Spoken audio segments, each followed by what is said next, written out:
They don't want to hear about more moderate strategy. They want to hear cut out these entire food groups. You can't eat dairy. You have to go keto. Try intermittent fasting. And as you know, while none of these strategies are necessarily incorrect, they're also not required. That's just a teaser for what's to come in this episode of Driven for Health. My name's Dan, and I joined the Call to Rise program after struggling with my weight for over 15 years. For the longest time, I never thought I'd see the day I'd be under 200 pounds again. But I did it. Even better, my body fat is finally in a healthy range, and I'm starting to see abs for the first time since high school. But the real win? I feel confident enough to take my shirt off at the pool or the beach with my family, instead of trying to hide. The Call to Rise gave me the structure and accountability I needed to finally get changing. Welcome to Driven for Health, the podcast for men over 40 who are ready to take control of their bodies, energy, and ultimately their lives. I'm Coach Brian Piranha, and for over 23 years, I've been helping men like you lose fat, build strength, and feel confident in a body they are excited to take their shirts off. That's right, guys, at the pool or the beach with the family. Let's skip the diets that have names and trying to run a marathon every day to cut calories and burn some fat. Each podcast will tackle real-life strategies for fitness, science-backed nutrition, powerful mindset, and creating sustainable lifestyles. That's where it matters, so that you finally live leaner, stronger, and be more alive. Let's get started. This episode is brought to you by The Call to Rise, the 100-day fat loss challenge for men over 40 who know it's time to step up when it comes to dropping belly fat and improve their health.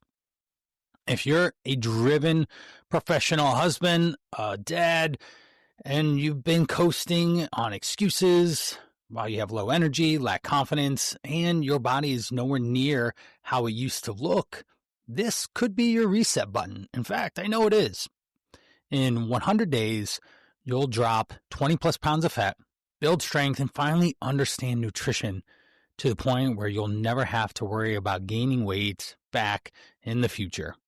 Sure, it's about focusing on what you eat and how you exercise, but it's more about showing your family, your team, yourself, what it looks like when you rise up to the healthiest version of yourself. Also, the brotherhood of like-minded men is waiting to push you. Don't keep putting it off. Go to thecalltorise.com and take the first step today. Well, welcome everybody to Driven for Health, episode 3. I'm so happy to have you here. Today, the title of our conversation, The Science of Fat Loss for Men Over 40, What Works and What Doesn't. We're going to be going into all sorts of different thoughts and not theories, but actual science around how to get your body in the best position. Now, without further ado, let's start with a question. Have you ever felt like you've tried everything when it comes to losing weight, but nothing seems to stick? You've done the low carb thing, maybe tried keto because a buddy at the office swore by it, or maybe you went all out on cardio, spending hours on the treadmill, trying to run a marathon every day, or sweating buckets under your Peloton bike. That's ultimately kind of gross, to be honest, if you think about it. Only when you step on the scale the next day and wonder why am I killing myself if nothing matters and nothing's happening here. That sounds familiar. You're not alone, especially if you're a guy in your 40s and 50s. Here's the reality. As we get older, fat loss feels harder. Hormones shift. Our metabolism doesn't run quite as hot as it used to. And let's be real, life gets in the way, quite honestly. I've got 4 kids, my wife, we love traveling. All these things show up. And in your life, your career is constantly calling on your demands. Your family always wants your attention, which is important because those are the closest people to you. You should be spending your time and energy for them. And just the daily responsibilities. If you own anything, then you know what I'm talking about. You don't have to have 3 hours a day to train like you did in the 20s. We can do it a lot smarter. And so that's what the good news is. While fat loss feels harder, the science behind it actually is very simple. The problem isn't that fat loss doesn't work. It's that most men are trying to follow plans that don't fit their lives. They're following advice that was built by a 22-year-old fit influencer. What do they call them now? Fitfluencers. Or they have people who just meal prep chicken, broccoli, and maybe rice 6 times a day. You know, doing off the 1980s, 1990s clean eating classic playbook of chicken, broccoli, and rice. Yeah, that's not any person I've ever worked with in my last 23 years doing this. So today, I'm going to break it down in a way that cuts through a lot of the distractions, the noise, the marketing, the nonsense. We're talking about the fundamentals, the real science of fat loss. I'll share strategies that actually work, the traps that most guys fall into, and you can avoid wasting your time on the wrong things, which can cost a lot of time, a lot of pain, struggle of doing things not necessarily the best consistently over time. Nothing's worse than doing one strategy and it ultimately ends up leaving you flat 6, 8 months later, 2 years later, where you gain the weight back. You do not want to lose 100 pounds, losing the same 20 pounds 5 times or 30 pounds 3 times. That's awful. Plus, you also put yourself at a bigger risk of losing muscle mass and slowing down your metabolism, which is going to happen as you get in your 40s and 50s anyways. Now, I want you to know, I'm just not pulling this out of thin air. What I'm sharing comes from my 23 years of coaching men just like you, combined with some of the best research I've found on what works for the long term. I'll be pulling in some studies throughout the episode, not to really bore you with science, but to prove that fundamentals are backed up, and it's just not my opinion. Before we dive in, let me share a quick story. A couple of months ago, I started working with a client. We'll call him Mike. Mike's in his late 40s. He's got a successful career in tech, married with kids, 3 kids. He's the classic busy professional. He came to me after his annual physical, and his doctor said, "Hey, your cholesterol is where it shouldn't be, and this is actually going to cost you, and you're pre-diabetics. We're looking at meds." Mike said, no, I do not want to take pills. I do not want any of that stuff.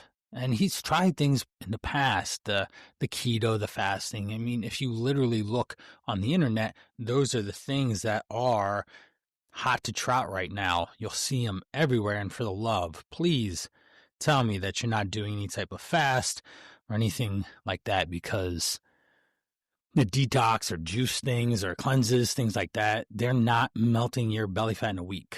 Okay. But when we sat down with him, he said, "Brian, I'm just tired. I want to feel in control of my body again, but I don't know or trust what I'm doing." And that right there, that level of frustration, of fatigue that I heard in his voice, that's why I'm doing this episode. Okay? So many guys come and they just are confused. Fat loss doesn't have to be confusing or even overwhelming. Once you understand the truth of how it actually works, you can stop wasting time, energy, money on this stuff. That doesn't matter. So if you're driving to work right now, hopefully out on a walk, you're in the gym listening to this, stick with me for the next 30 minutes or so, because I'm going to give you the blueprint that's going to make you successful. By the end of this episode, you'll know the 5 most important principles of fat loss. Number 2, why the foods you eat matter, but not for the reasons you think. Number 3, the difference between getting lean for, say, the beach or getting shredded for the stage. Most anyone that I ever work with just wants to have a flat stomach, comfortable with their shirt off. Number 4, the psychology of why most diets fail in the first place and how to outsmart your own brain. We want to trigger these psychological loops for the better, not just get stuck on the hamster diet wheel. That's not effective and not helpful. Where are we at? Number 5, how to keep the weight off once you've lost it. I've said it before and I'll say it again. America doesn't have a weight loss problem. They have a weight maintenance problem. They can't keep it off. It always comes back. Old habits, behaviors, a multitude of different reasons. And lastly, the truth about supplements. What works, what's wasting your money, and time. So let's get started with the basics, the fundamentals that every guy needs to know if he's serious about fat loss. All right, kicking off with fat loss fundamentals. And the single most important truth about fat loss, if you remember nothing else from today's episode, remember this. Grab pencil, paper, type it into your text. Fat loss always comes down to creating an energy deficit, period. Spelled that out. I'll say it again. Fat loss always comes down to creating an energy deficit, period. I know it almost sounds too simple, right? You've been bombarded with the secrets, the hacks, all the marketing ploys to get your dollar bills into other people's the bank, and they've been doing this for decades. No wonder the diet industry is a $1 trillion industry. I don't have exact facts on that, but we know that over the last, 40, 50 years, diet culture is ever present and has taken a lot of money, time, and ultimately hurt people's feelings, meaning that they don't get the results, the outcome that they're looking for sustainably long term, which should be the goal of any type of fat loss approach you ever take. What do we have? Low carb, low fat, fasting, fat, in quotations, fat burning foods, metabolism boosters. But underneath all of those strategies, the only true way that you actually lose fat is by taking in less energy than your body uses. And we'll certainly talk more on metabolism and a variety of different things, mechanics around thermic effect of food and all sorts of things on this podcast. But that's the easiest takeaway. Think of it like your bank account. Everyone knows the economics and finances of the US dollar. And what people don't understand, so they understand the currency of the US, dollars and cents of the economy, but they don't understand the currency of food. Food is calories, protein, carbs, and fats. That's what makes up everything that you eat.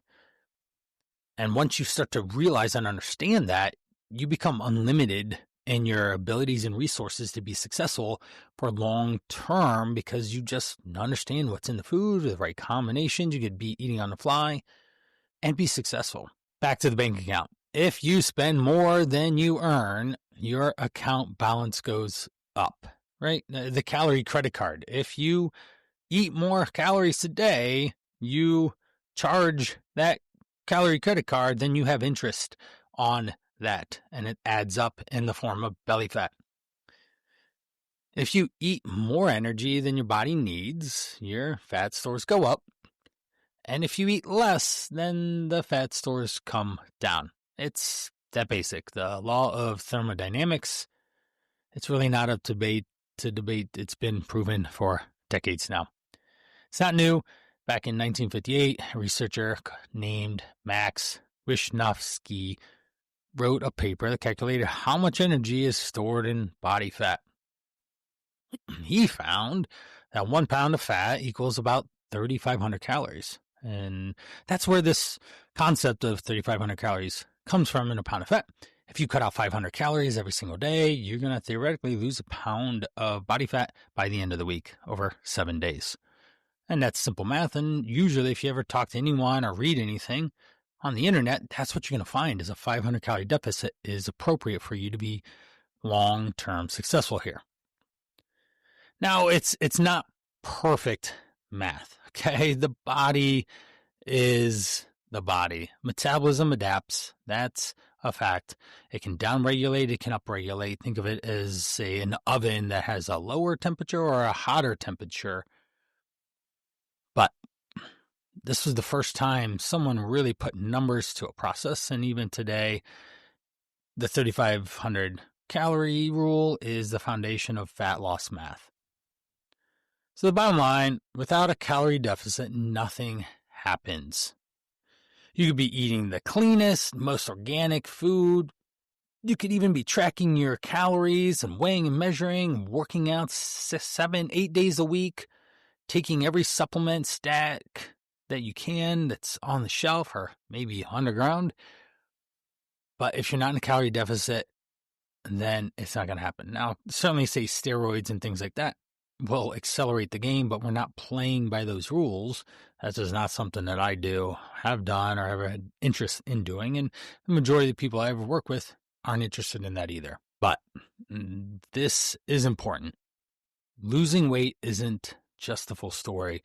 We actually want, what we really do want is fat loss while holding on to as much muscle as possible. Because if you drop 20 pounds of body weight, but half is muscle, you'll certainly look smaller, but weaker, probably feel worse. Ultimately, you're getting, in quotations, skinny fat. The goal is to look and feel better, not just weigh less. So how do we do that? Let's break it down into 5 principles here. Create an energy deficit. This is by far the starting point where you need to begin. Without it, nothing works. But here's the catch. A deficit doesn't mean starving yourself, okay? We don't need to do that. We can stay very full on high volumes of lower calorie foods if done strategically. And that's something that I teach all my guys in the Call to Rise. And I've been building my career off of for decades and having lots of success.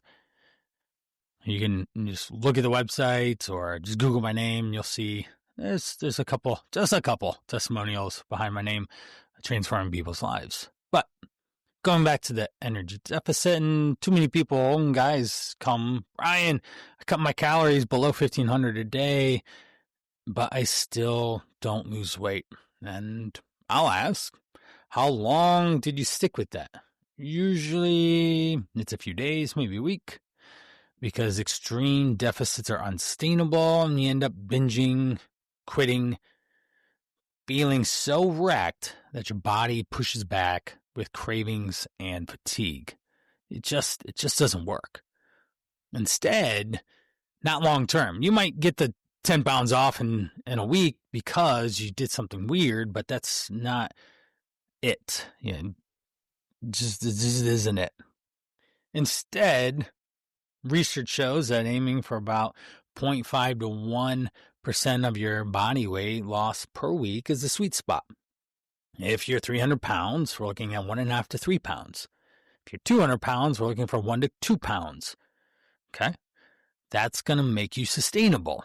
If you're going over 4, maybe in the first week or 2, you could say the low-hanging fruit of getting the fat off. That could work, but that's not what we want. A 2007 review in obesity reviews showed that faster rates of loss, of fat loss and weight loss often led to more muscle loss and worse long-term maintenance. We've seen this time and again. The faster you lose, the more likely it is to be muscle, and you won't look or feel anything like you want to when you get to your goal. And you'll actually move the goalpost, in a sense. You've heard that before, I'm sure, where we get to the end zone, but then we move the goal line again, another 20 yards, in a sense. So don't fall for the biggest loser mindset Slow and steady not only wins the race, but keeps it off for the long haul. And again, on Netflix, they have The Biggest Loser. It's a 3-episode series on the show. You'll see that a lot of contestants lost extreme amounts of weight. I believe the one guy lost over 200 pounds in the show. That's insane. But you can hear stories eating 1,000 calories and moving all day, only to weigh more than 300 pounds when he's getting interviewed for the documentary. Number 2, stimulate your muscles with resistance training. Yes, we need to pump you up in the gym. All right. This one's huge. If you want to look lean, athletic, rather than skinny and soft, you have to train your muscles. Okay. Ideally, at least 20 minutes works at a time. 3, ideally, times in a week. Now, cardio burns calories right now. Okay. You'll run for 30 minutes. You'll burn, say, 200 calories, maybe more, 300 calories, and then it's done. But that doesn't tell your body to keep the muscle. Cardio is more catabolic, whereas resistance training is long-term anabolic, where you break your muscle tissue down and you build it back up. And you burn less calories through weight training, but longer amounts of calories over time, lifting weights, doing body weight work, band work. It tells your body loud and clear that you want muscle mass to be preserved. In fact, a 2010 study in the Journal of Gerontology found that older adults who combined a calorie deficit with resistance training preserved significantly more lean muscle compared to those who just dieted or did cardio alone. That means when the weight comes off, more of it is fat and not muscle. So think of the 20-pound weight loss. If you do it hard and fast and do weird non-eating protocols, maybe 30% of that is muscle loss. And in this example, so what would 30% be? 10 is 2, so 6 pounds of muscle could come off in those 20 pounds. It's no bueno. Whereas maybe it's 2% or 10%, because you will lose muscle in fat loss. It just happens that way. Now, here's a quick story. A client, I remember this guy, Rob, early 50s, jogging 5 times a week for, who knows how long. This is what he did. He was frustrated because his belly fat wasn't budging. It just was there. It bounced around on his runs, and no matter how much he did or didn't run, it was still there, and his arms and chest were shrinking. Now, Rob didn't like that. It wasn't exciting for him, and nor would it be for me. When we swapped out 3 of those jogs for some strength training, things changed. The body responded differently. And we don't have to do weird exercises where we're bending over sideways and twisting and rotating and all this and that. Just basic strength training. Lift something heavy and put it down. Lift it up and put it down. 3, 4, 5 sets of 10 of an exercise and move on to a different one. Again, we'll talk more about exercise programming, periodization, and different things in future episodes. But build muscle, keep muscle as you burn fat. Now, within a few months, he dropped 2 belt sizes, going from a 38 to a 36, and we're working on getting into a 34 was the goal. Posture improved. His wife noticed him looking, in quotation, solid again. Not solid like Fuji, but solid, as in strong and muscular, like he did maybe back in his 30s when they first met. Same calories, different signal to the body. Ultimately, that's the power of resistance training that we're trying to manage here. Number 3, set the right size of a deficit. Don't go too hard too fast. Remember, your body isn't a math equation. You can't just burn 2,000 calories today and expect it to manage. The body will adapt. If you slash the calories too much, too quickly, your metabolism slows and hunger hormones ramp up. And you just feel miserable, for lack of better terms. You're just hungry. You literally move less when you do this too. Your body will internally and subconsciously slow down a lot and just cause you to not move and fidget and all that neat non-exercise activity thermogenesis. Think of it like driving a car. You can floor it, get to 60 in 5 seconds, but your gas tank is going to empty faster because you're moving at such a fast accelerating pace. And then you wear out the engine as well, where you can accelerate smoothly, get there with less strain. Fat loss is the same. Set a moderate deficit. For most guys, that's 400 to 700 calories a day through a combination of nutrition and exercise is the best way to do it.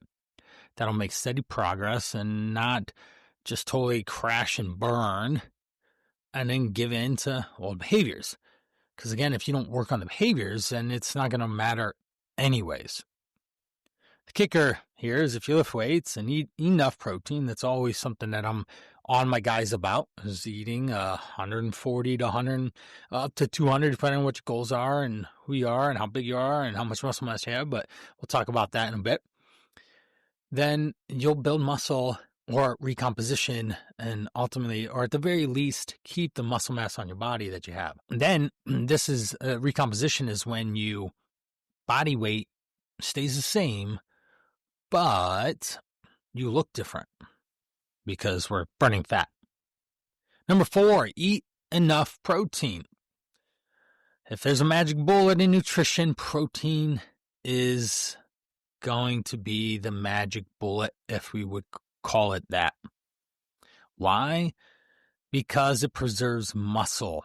In a 2018 meta-analysis of the British Journal of Sports Medicine showed that higher protein diets over 0.8 to even 1 gram per pound of body weight significantly improved muscle retention during a fat loss phase. Now, I'm not saying weight loss, I'm saying fat loss because that's what's most important. Second, protein keeps you full longer. You'll hear this time and again.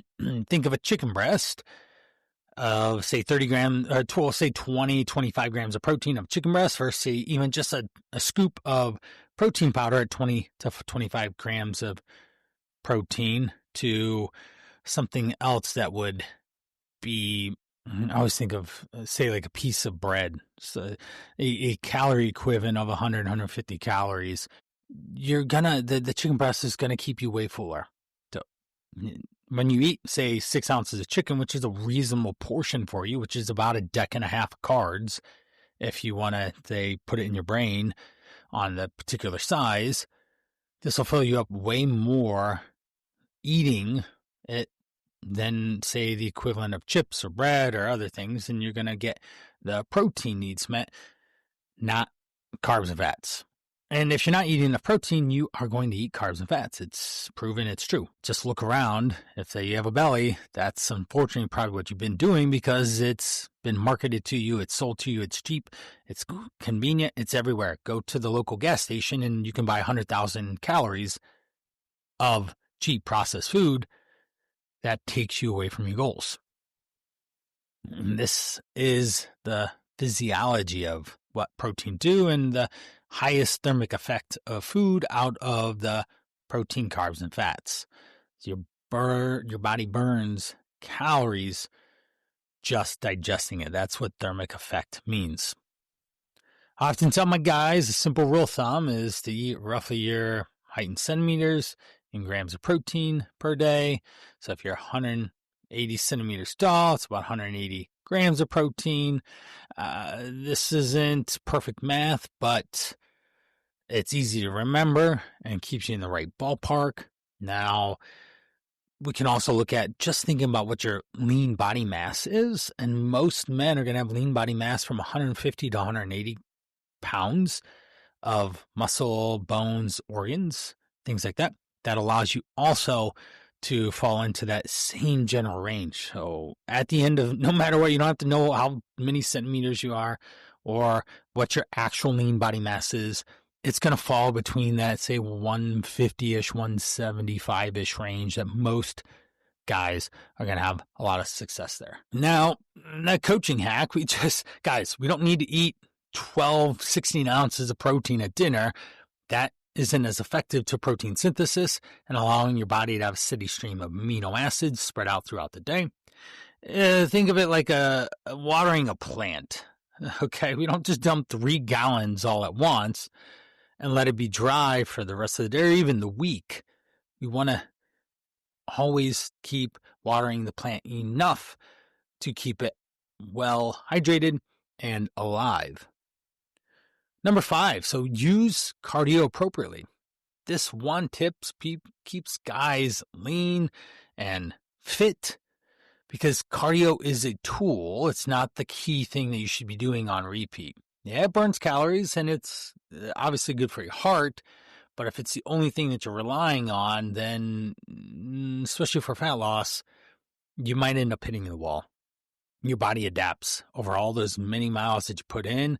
Also, your knees, your joints, your back, your hips, they might not like it. Now, most guys I know don't stretch enough, put enough time in mobilizing their body to keep it loose, flexible, pliable. And just think of this too. If you were to walk an hour or run an hour, which one's going to keep you hungrier? Well, obviously, the running. And then, therefore, you might just eat more calories than you burned in your run. Now, some perspectives on running a mile burns roughly 100 calories, or at the very least, we're thinking about most people moving at a quick rate is going to burn about 10 to 15 calories per minute. Okay. So the faster you go, the faster you burn it, but the harder intensity, then it could completely leave you dying.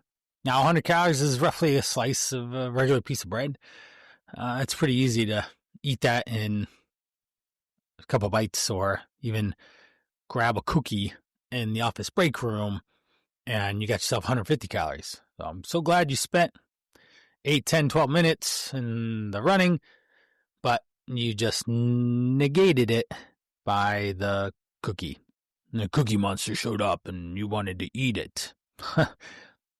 Cookie Monster, if I were to have an Achilles heel, cookies, brownies, those are going to be the 2 that really challenge my discipline or willpower or any of those things that you want to call.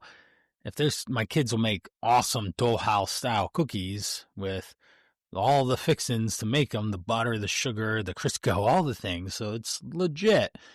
I have to stay away from them with a 10-foot pole. Now, of course, cardio has its place, and most guys, let's do at least 30 minutes of low-intensity cardio most days. Fast walking, cycling, rowing, maybe 1, 2, 3 hit sessions, get your heart rate up to anywhere from, say, 140 to 160, and then lift heavy should come, and obviously the nutrition piece of this. Now, there's another study from even the 1980s, often called Hickson study, that showed too much endurance training can actually interfere with muscle growth. That's why you don't see marathon runners with a lot of muscle mass, right? Think of, just pause right now and think marathon runner versus sprinter. A big, big, big difference in the way they look, the way they feel, how much strength that they have. Big difference. I would prefer, sure, I'd love to have a sprinter type muscle body in a sense. If I were to say rate myself, I'm looking at, say, a 400, 800 runner. It's got some muscle on them, lean, toned, not overly muscled. I'm about 6 foot 190, and that's as average as it gets. 185-ish, 190. That's what I call my 5-pound weight range, and that's something that we want to go over as well. That's where you should end up and land, is a 5-pound weight range. Now, wrapping up fundamentals here. So recapping. Number 1, you need a calorie deficit. Number 2, resistance training protects your muscle. Number 3, deficit should be moderate, not extreme. Number 4, you need enough protein to fuel recovery and be satiated, full feeling. Number 5, cardio is a supporting role, not, say, the star of the show. It's a supporting cast member that you do want in the play, so to speak. When you get these dialed in right, fat loss is predictable, it's reliable, it happens all the time, and it's not always easy, but again, it's predictable, and that's, say, the beauty of it. You don't have to rely on fads or gimmicks. You can just follow a system, give it some time, and watch your body change. That's why I always have my guys in the program take pictures of themselves every quarter, every, say, 25 days, to assess the body, the changes, the things that it is happening going for you. Section 3, chapter 3, however you want to say it, the food debate.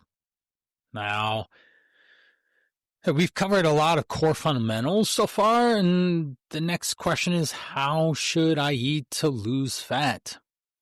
This is where things get messy, because if you spend 5 minutes on social media, you get 1,000 different opinions. Keto warriors telling you how carbs are evil. Plant-based gurus saying meat's killing you. Fork over knives, in a sense. The intermittent fasting guys that swear that after eating after 6 p.m. is going to make you fat. You better only eat between 12 and noon, noon and 6. That's the only time you're allowed to eat to lose fat. Oh, no wonder men are confused.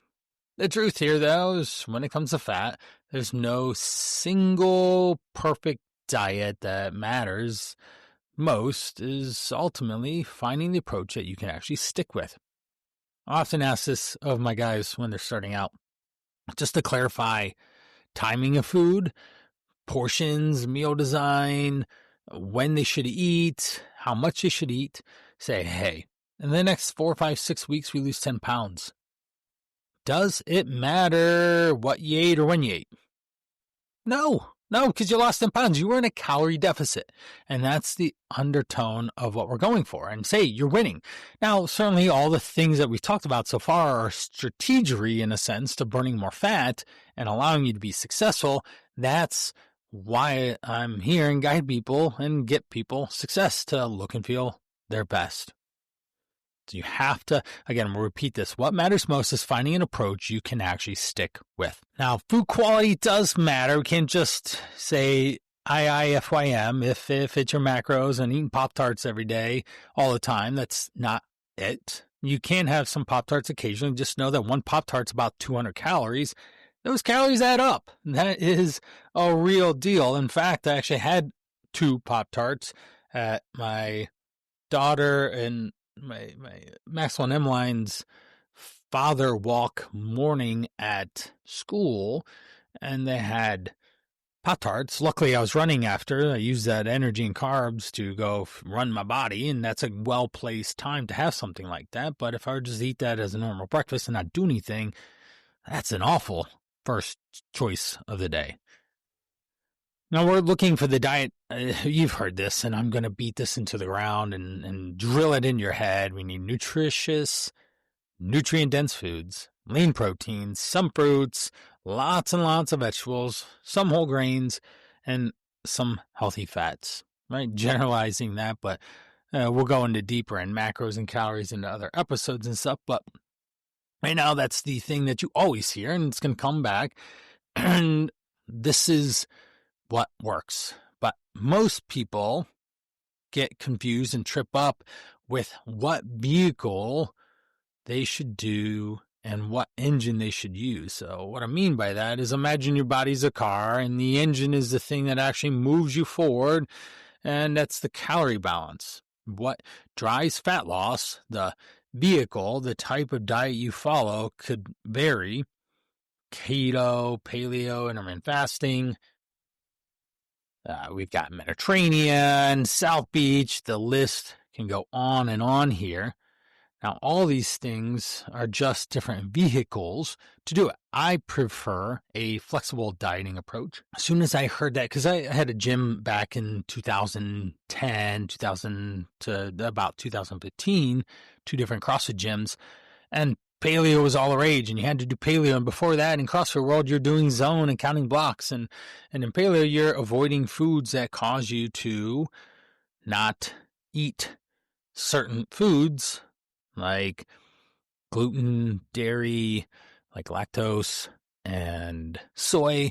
Those things were irritants to the body, human body. And if you avoid those, then you could say eat cleaner in a sense. Well, if you don't have a gluten intolerance, I don't think it's relevant for you to take gluten completely out of your diet.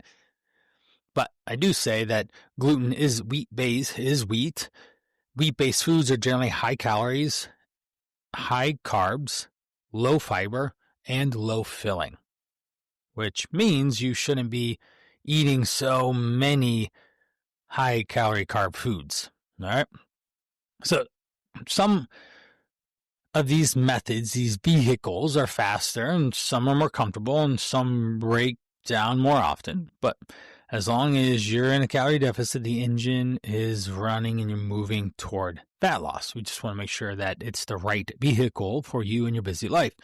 Something huge that I do with the Call to Rise is make sure that we're teaching sound, science-backed nutrition implemented into the easiest way possible for guys so that they just know the right types of food to eat at the right times in the right amounts. That's so critical. Now, a famous study published in the New England Journal of Medicine, 2009, compared 4 different diets: low fat, low carb, high carb over 2 years. Okay? 2 years of this. What was it that they found? The common denominator, as long as calories and protein were matched and equated, weight loss was about the same. Now, that may or may not stick with in terms of, say, body fat, but weight loss was the same. Having a higher protein, moderate carb, lower fat diet, generally, think of a bodybuilder, leaves you with a lean body, low body fat. So let's repeat again. The diet itself didn't matter nearly as much as sticking to a calorie deficit. This is why your friend can lose 20 pounds on keto while another guy does the same on a high-carb vegan diet. It's not some magical diet. It's just calorie balance. Now, again, I've been doing this for 23 years since my Canal Park YMCA days in good old downtown Akron, Ohio. But helping people, I've had vegans, vegetarians, pescatarians, omnivores, carnivores, and they all boil down to this simple fact of calories. Okay, some had higher carbs, some had higher protein. But bring this down here to the normal everyday life. Here's another story. We'll call this gentleman Jeff. 52, busy executive at a marketing company. And he came to me swearing that carbs were his problems. Said, Brian, if I even look at bread, I gain 5 pounds. And yeah, this is something I hear so much. Instead of fighting him on it, I asked, hey, Jeff, let's do this your way for a little bit. Because he was so, say, resistant to, honestly, I should have not taken him on because he wouldn't just align with me and work with me. That's the part of coaching, is we find the common ground and move toward your goals in the healthiest, best way for you. So we reduce the carbs that you're eating, but let's track everything too: the protein, calories, fats. Within a few weeks, Jeff dropped 8 pounds. Not because carbs were magical, making him fat. They don't magically make you fat. But because the first time in years, he was in consistent calorie deficit over time. I gave him numbers. He's a very analytical person. I turned that calorie currency into something, in food currency, into something he can navigate and manage, and he's good with numbers, so it clicked. Carbs aren't the villain. overeating larger portions are. Now, the key point, the best diet, again, is the one that fits your lifestyle. If you love carbs, then you can lose weight while eating carbs. It's true. If fasting helps you control portion sizes because you cut out an extra meal, well, technically that works to control your calories. I always encourage everyone to eat, say, 3 meals a day. Whether you call it a snack or a meal, 3 times works really well. Protein, vegetables, maybe some fruit, a little bit of starchy carb, paying attention to fat. That's a basic outline for you. Now, we do not want to fall into the one size fits all. So the takeaway from this chunk here is focus on building your meals around these 3 phases. Protein at every meal. Protein preserves muscle. It keeps you full. It supports recovery. It helps balance out blood sugar levels because it's when carbs go out into the blood, it blunts that carb response. And it's magical in a sense that way. It's just science, though, not magic. Whole foods, number 2, whole foods are your foundation. You can't eat processed foods, but whole foods just make it easier to stay full on fewer calories. Think of orange versus orange juice. Have the same amount of calories equated as about 100, 110 calories. That's going to be about a cup of orange juice or 1 orange. Which one do you think is going to keep you full longer? Eat the fruit. Don't drink it, please. Flexibility. You have to leave room for food you enjoy. You have to leave room for impromptu family ice creams. We do that a lot in my family. My wife is what I would call an ice cream connoisseur, or an ice cream snob. In a sense, her first job was at Strickland's and down by the Blimp Dock and Derby Downs, serving fresh vanilla custard. And from that moment on, because I used to go there and she'd make me a peanut butter malt shake and it was amazing. This was back when we were, 17 years old or so, because I've been around her that long. So she would enjoy ice cream, and ever since we go to all sorts of different places. So we have to be flexible. Having a burger, a beer, ice cream, it's definitely, don't think of it as punishment. It's just, let's make it fit. Let's make it work. That's always seemed to be the best strategy. Fat loss is about being consistent, not being perfect. And even one more study, a study in Obesity Reviews 2014, looked at long-term diet adherence, and the conclusion, the most successful diet is the one the person can stick to, not the one that looks best on paper. And that's what people are doing. They're selling you what looks best on paper. So the challenge is, if you're listening right now, congrats, thanks. I hope you're learning a lot. And you can leave a positive review here. But instead, think of this. What's the best diet for you? Let's think of what's the best diet for me. The one that you can actually see yourself following in 6 months from now. So we want to future pace yourself. In 6 months, can I maintain this strategy around food? If yes, then great. And yeah, you could do a 2-week sprint in a sense, just to say build some momentum, but you have to fall into a long-term success. Part 4 here, chapter 4, the beach lean to stage lean. Now, the biggest thing was talking about body fat and the difference between keeping it getting it off your body, but then how far. So we've covered a lot of fundamentals about food side of things. Let's talk about how lean should I get? And the answer, guys, unfortunately, it depends on what your goals are and your willingness to endure a bit of discomfort. Staying in a calorie deficit for a longer time naturally puts you in more discomfort, and that's a problem. So what's the difference between getting beach lean versus getting stage shredded? Well, the scoop is beach lean is where you see six-pack abs, and you look good in shorts, t-shirt, you look fit, healthy, you check yourself out in the mirror like, hey, this looks great. You're more confident than ever. Maybe your wife just wraps her arms around you a little bit tighter. That's always a good thing, right? But you can still be inconsistent and maintain this look. And perfect adherence isn't the strategy. Now, say stage lean, what you see on, say, bodybuilders and stuff, just to give a comparison here on what it is, I'll say the majority of people love the beach lean look that I ever work with. I have worked with bodybuilders in the past, physique competitors, and that's just not my main focus because I have 4 kids and having that type of lifestyle doesn't necessarily coincide with that. It'd create a lot of friction in my everyday life, which is something I can't have. And I have to eat leftovers always. Right now I have this big pot of chicken noodle soup that I'm probably going to have to eat the majority of it over the next few days because no one else is eating it. Let's go back to stage lean, stage shredded, right? Like 8-pack abs and stuff. This is just a complete other level entirety.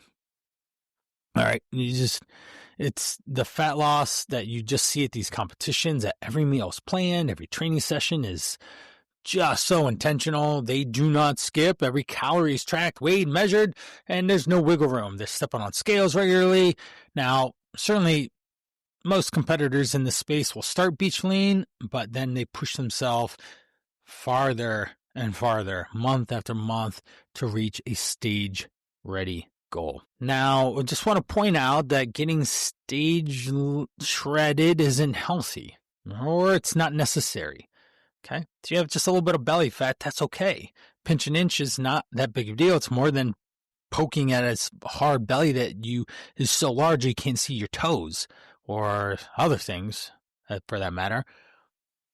It's just not sustainable, and also there can take a mental and physical toll on your body. But what's interesting is the principles are exactly the same as beach lean. You're just taking the fundamentals of everything we talked about and going farther, longer, and more precise with it. I think of it as like dialing, turning a dial to 7 to 10 to maybe even the spinal tap 11. All right, if you've seen that movie, you go that extra little bit, and then they stroke the guitar, and vroom, and then the things blow up, and glass shatters, and all that stuff. I love that movie.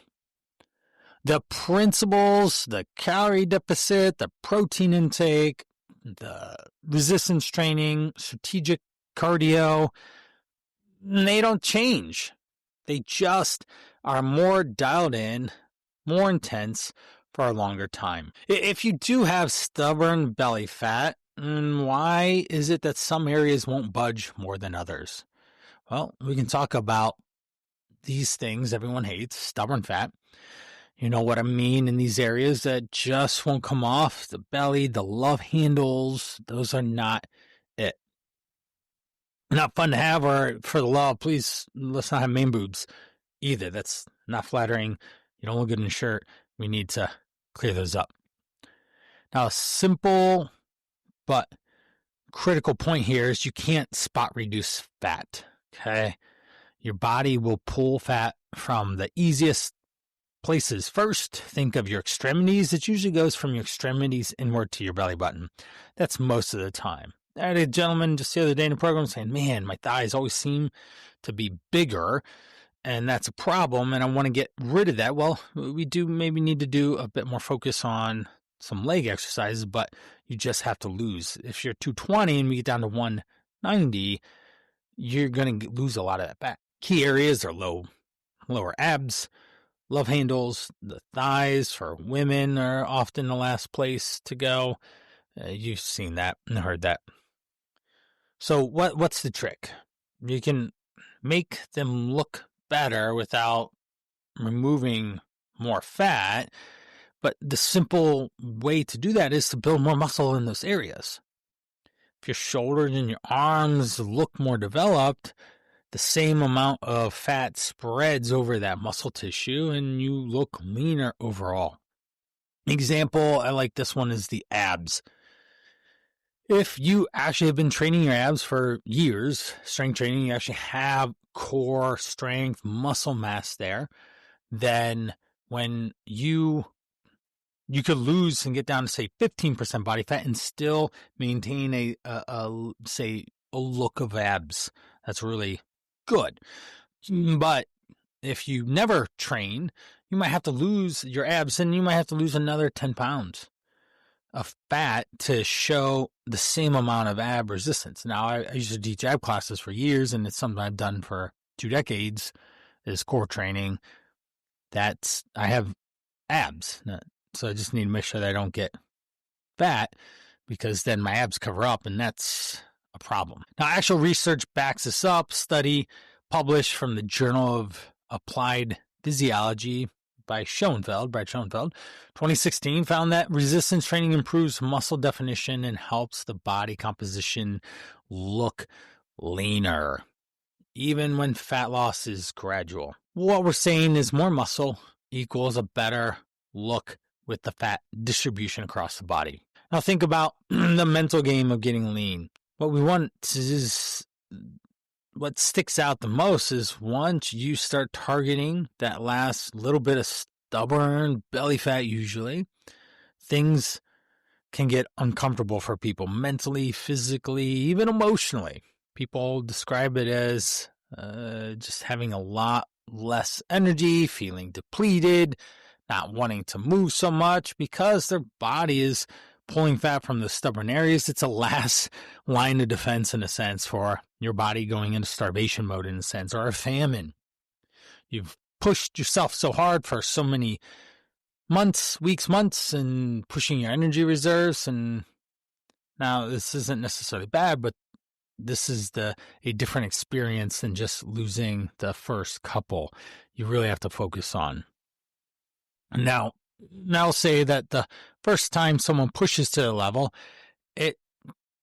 that level of leanness, it could be mentally traumatic if you never experience that, because you have to go through this process that your body has never been this low. So if you want to go shredded look and not just, hey, I look like the best non-dad bod in my social circle of friends, then good. But each time you do it after that, it becomes, say, generally easier, because of the perception of the process is a lot easier, and you're able to work through it. Just think of a marathon. My son ran a marathon on Saturday, literally, at the Akron Marathon. He ran a 3:32 at age 16. I don't know how he did it, but he got 88th out of 810 people. Second in his age group. Crazy. Now, that was once he got through that first one, then he can go and run another one and have it be, say, a little mentally more manageable, because he already knows what's ahead. Now, some of the takeaways here is you got to decide what your goal, and the majority of people here are going to look for a beach lane. We got to stick to the fundamentals. We need to make sure that the rules apply, and calorie deficit, protein resistance training, and smart training, all that stuff is super helpful. And we have aspects of the mental and physical part here. So ultra shredded isn't necessarily for everyone. But I say the majority of the people I ever work with are going to want to be lean and toned. All right.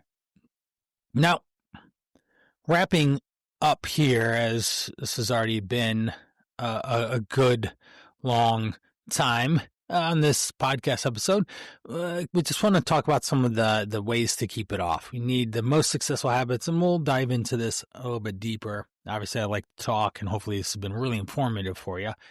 Some of the habits and behaviors that we'll dive into more on another show are the cognitive restraints of not being obsessed or hard, but we need structure around managing calories, limiting intake at certain times of the day, managing when you don't eat, carbs and fat, and how to manage those, being able to self-monitor. Having regular check-ins is really key and critical, and whether it's with yourself, with someone else, a professional like me, having it with a partner, these things matter a lot. Having consistent exercise, 10K steps a day, 2, 3, 4 structured workout routines in the week, having structured programs, period, helps. Think of formal programs like the Call to Rise, or even an older one that everyone's familiar with, Weight Watchers. That really helps. Long-term thinking about what happens in 5, 10, 20 years from now. That is so important to have this long-term perspective to be successful, because it will matter. That time will pass and you will show up at that point, and you want to be successful then too. And finding some moderation, flexible approaches. Now, some of the takeaways: we want to have some restraint around your calories that you eat, plan some meals, limit late night eating. We want to have checking in on your progress, whether it's you with someone else, in multiple different ways, from the scale, body composition, tracking your clothing, all things that I always have people do. Exercise regularly, and the things that I just went over. Now, there's a couple pieces of this that I'm actually just going to turn into a part 2 to not have this go into a 90+ minute conversation. You can look forward to that in being episode number 4. But let's wrap up with the Fast 5. This is the part of the conversation that I really enjoy, talking about different things. We went pretty hard with nutrition fitness today. I'm going to do some fun things to get to know me a little bit. Fast 5 questions, quick questions for quick answers. What's the favorite way to start the day? For me, I love getting up and getting into my hot tub. I usually listen to something empowering, some music, something on YouTube. And I like Alex Hormozy. I like Chris Williamson. I like listening to educational on self-development, all sorts of different things that help enrich not only who I am as a person, but also how I coach people and get them to be better. Number 2, if you weren't doing health fitness coaching, what would you be doing instead?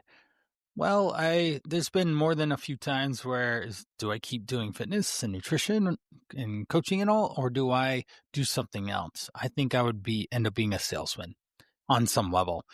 I'm not sure what I would sell, so hopefully something fun. Maybe at this current stage in my game, my wife is leveling up in her work, her career, with her own job. She sends people on bucket list trips. Example, we went to Africa with all 4 kids. We went to a safari for 3 days, did a 4-day tour through Egypt, the pyramids, the temples, the hieroglyphics, all those things.